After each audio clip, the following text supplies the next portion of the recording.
What's going on, everybody? Welcome to another episode of Parenting Pep Talk, where it's just me and you. I do this once every other week. I do episodes like this where I just talk to you about tips and strategies and things like that. So it's in addition to the interviews that I do with guests, but I do this a couple times a month just as an additional incentive for you to take advice or tips or strategies and implement them into your own life as a parent. And today I want to talk to you a little bit about something that I have noticed that has gone on more and more with parents and kids and parents towards our kids, and that is really teaching our kids how to be accountable for their mistakes, how to own their mistakes. And I did a post on this just a couple days ago, but I thought it'd be important for me to just kind of touch on it just a little bit more to really help you. So, if you want, you can take some notes. If not, you can just listen to this episode again. It's not going to be very long, but I just want to be able to provide something to you that would be useful. Teaching our kids about owning their mistakes is an important part of personal growth. I mean, it's an important part of development for them. And so I want to give you some key points to consider. And I've kind of numbered these and got them categorized in a certain order. But number one, we know this from the very beginning that it is super important for us as parents to lead by example. That's in everything that we do. That's not just for owning our mistakes.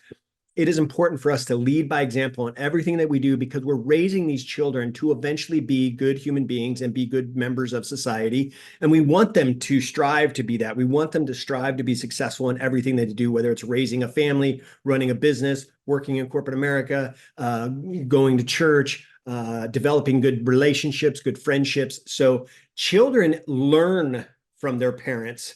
And so it's crucial to model taking responsibility for our own actions. I've done that many times in my life.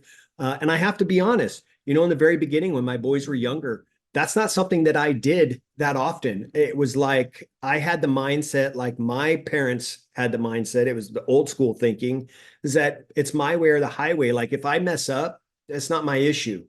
And we have to teach our kids that, you know what, it's okay. Yes, I messed up. And I'm going to own that responsibility, and I'm going to do whatever I can to not make that same mistake again. We're not perfect.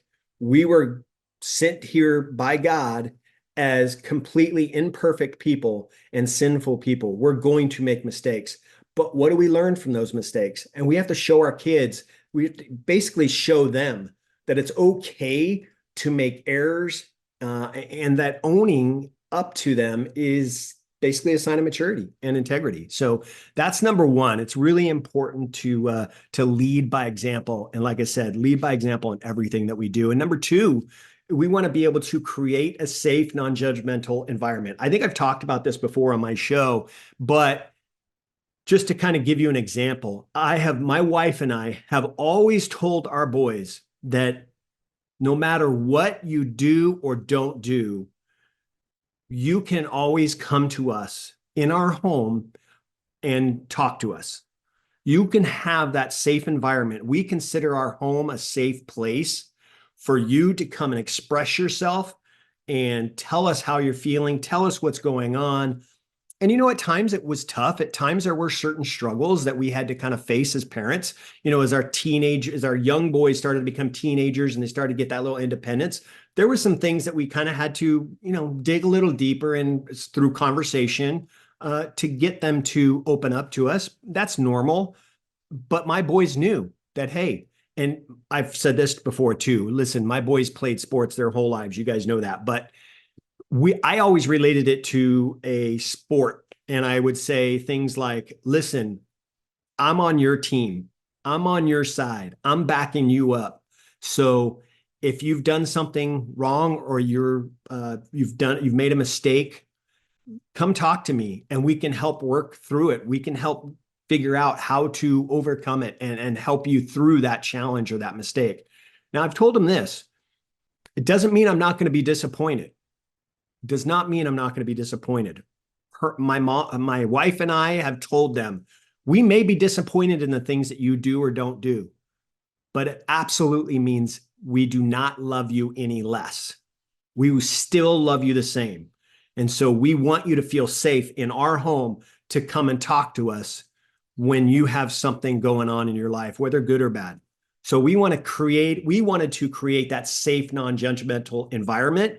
And that's important for your kids, because if they don't feel like it's safe to come to you and talk to you in their own home, they're going to seek outside sources. They're going to run to, these vices to kind of help take care of them, or to kind of mask the things that they're going through. So please, parents, create that safe space in your home and create that safe environment that your kids can come to and feel okay with sharing something that they're going through.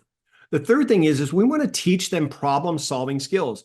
And this doesn't have to be just mistakes on the problems that they have and teaching them how to get through it. This could be any type of skill in life, right? We want to be able to teach our kids how to survive in the world when they become independent adults, when they're out on their own, they're away from mom and dad, they basically flew the nest, right?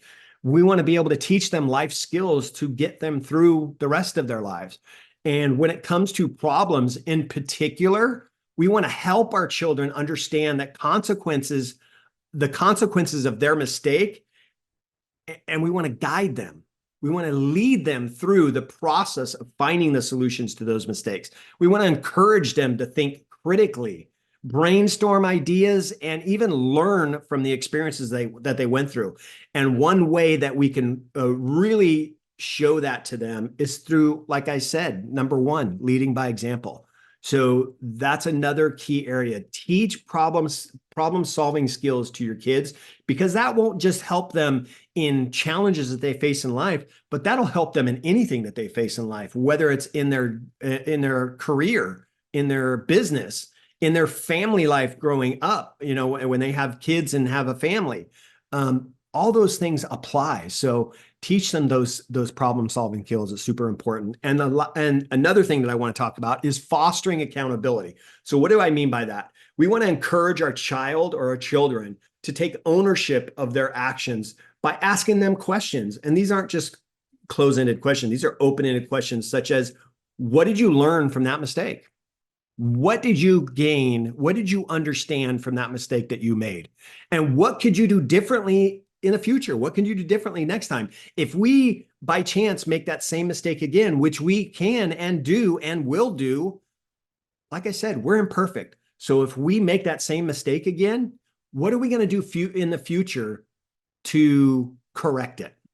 And that's how we learn and foster that accountability and learn through that process. It's like it's like mixing a soup or a stew. It's like we want to mix that up and then figure out what the masterpiece is going to be, how it's going to turn out. And it's the same thing with fostering accountability. When we make mistakes, we need to know what to do in the future and how to fix it. This helps them reflect on their behavior and develop basically a sense of responsibility. And that goes back to what I was saying again with, you're creating a safe environment and also creating problem-solving skills. We want to be able to help them develop a sense of responsibility. Super important. Another thing is I want to encourage my kids, and you should do the same with yours, is we want to encourage resilience. Mistakes can be valuable learning opportunities, right? We know that as adults, when we make mistakes, we learn from those, we grow from those, and those that don't learn and grow from the mistakes really struggle in life. And we want to be able to teach our kids to learn from our mistakes and use them as valuable learning opportunities. So we want to teach our child that setbacks are basically a natural part of life, and resilience is about bouncing back and trying again, getting up and doing it again, getting up and continuing to move forward. We hear the old, analogies. When you get knocked down, when your back is on the floor, when your back is on that mat in the ring, get up, continue to fight, continue to move forward. That's how you get stronger. That's how you get better. We want to help them develop a growth mindset. In order to do that, we need to teach them that, hey, yeah, this is a struggle. This is a fight. This is hard, but we're going to fight through it. We're going to keep pushing. We're going to keep moving. We're going to keep moving forward. I do a lot of running. Now, this is kind of separate from a problem, right? But I do a lot of running. And there are those days when I'm hitting those miles that my legs just go, yo, we're done. As a matter of fact, I just had it just a few days ago. I was out on an 8-mile run and my legs were saying, we're done. My brain was telling my legs, hey guys, we're done. We're going to shut this thing down for the day. And I just felt this urge over me. I'm being dead serious. I felt this urge over me. It's like, no, wait a minute. You don't control me. I control what I do. And yes, you can think that, but I'm going to power through this because it's better for me to do that than to give up. I don't want to be a failure on this run. So I'm going to continue to power through. And guess what? I kind of talked my mind out of it and said, no, we're going to continue to power through. And my last mile 8, was the fastest I've ran in years because I knew I had to keep going and power through. Same thing with our kids. Teach them that resilience. Hammer it home to them. Help them develop that, like I said, that growth mindset. Emphasize that mistakes don't define them, but rather provide opportunities for growth. So important. And last, listen, we want to provide support and guidance. My boys knew we have such a good bond. My wife and I have such a good bond with our boys that they know we are always like, they're out of the house. My younger son's a senior in college. My older son is out he's completely in another state and he's living with a buddy and they're just, he has a good job, a freaking phenomenal job, making good money, and he's independent. But they still call us for advice. They still call us when they have something they need to talk about. We just had it the other day when my older son called me and his mom and said, hey, I have something that I want to share with you. I'm kind of struggling what to do about it, and I need to kind of figure it out. I'm hoping maybe I could bounce some ideas off you. Sure. Now listen, my son called us the other day. He's 25 years old. He's a grown man. He can do what he wants, right? We can share our advice with him based on our experiences that we have gone through in our own life. We can share our advice with him and tell him what we think would be the appropriate next steps. Wasn't anything he did wrong. It was actually really good news, but he wasn't sure how to go forward with it. And so my wife and I did that. We shared our experiences. I gave him several examples of my experiences in life that were similar to what he's going through. And we talked about it. And my son said, he goes, wow, okay. Thank you guys very much for hearing me and providing the guidance. And yeah, I'm going to give it some thought tonight. I told him to pray about it. I told him to, do a pros and cons kind of sheet. And I told him to really pray about it and see what God brings to him. And then the next day I told him the next day, when you get up, see what your heart's telling you, see what God's telling you to do. And he did that. And the next day he made a great decision. And it was just because he took action on it. Yes, he took action on that. He didn't have to listen to me. He didn't have to listen to his mom. He could hear our advice and go, yeah, I'm not doing that. I'm going to do my own thing. That's okay. That's okay. But I wanted him to know that we're always there to support you if it doesn't go the way that you wanted it to go, or you change your mind and do something different than what we suggest.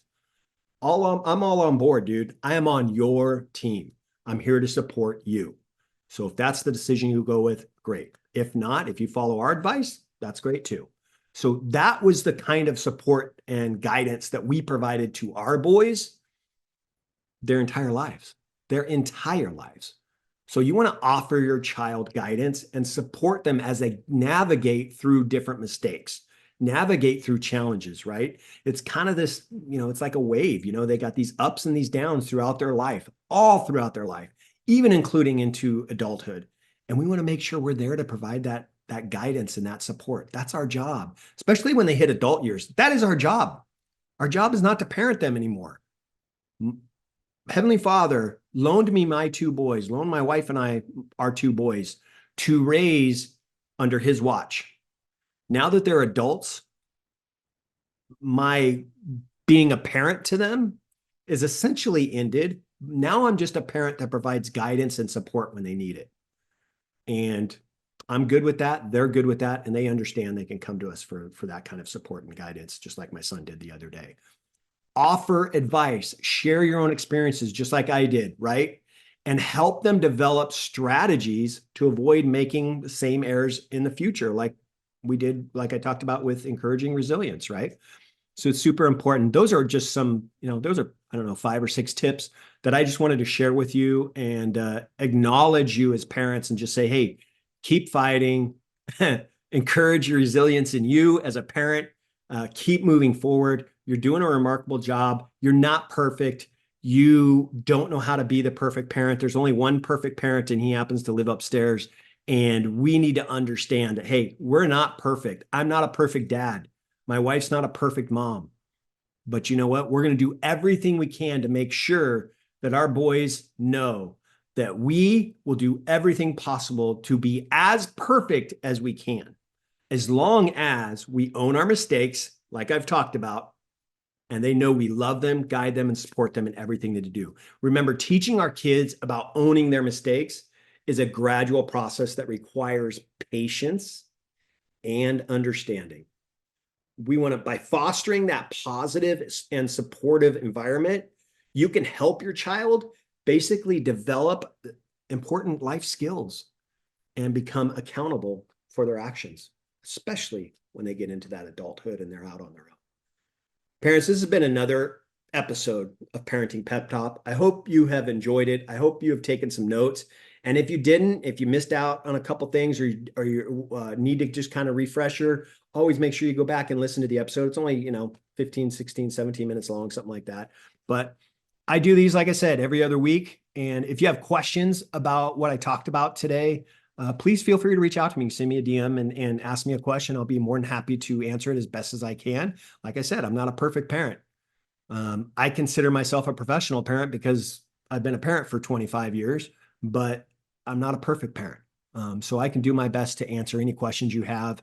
I think this is an important topic for us to really hit home. That's why I wanted to talk about it. So you guys are doing great. You guys are doing amazing. And listen, if you're not yet subscribed to my show, please make sure you do that so you don't miss any of the awesome guests that I have on every other week and any of the awesome parenting pep talks that I do every other week. So make sure you guys are subscribing so you don't miss any of those. And as always, I look forward to seeing you all on the next episode of Dad Up. Wow, another amazing episode in the books. So much was shared, and I'm truly grateful my guest was able to pour into you to help you elevate your dad game and really dad up. Make sure you bang that subscribe button so you don't miss a single episode. And while you're here, please don't forget to leave me a rating and a review. I always appreciate the feedback. And one last thing, don't forget, your role as a dad is one of the most important roles you have. So if you need a little help or have questions, don't hesitate to reach out to me on my website at daduptribe.com or at my Instagram page at daduppodcast. Until next time, everyone, Dad Up.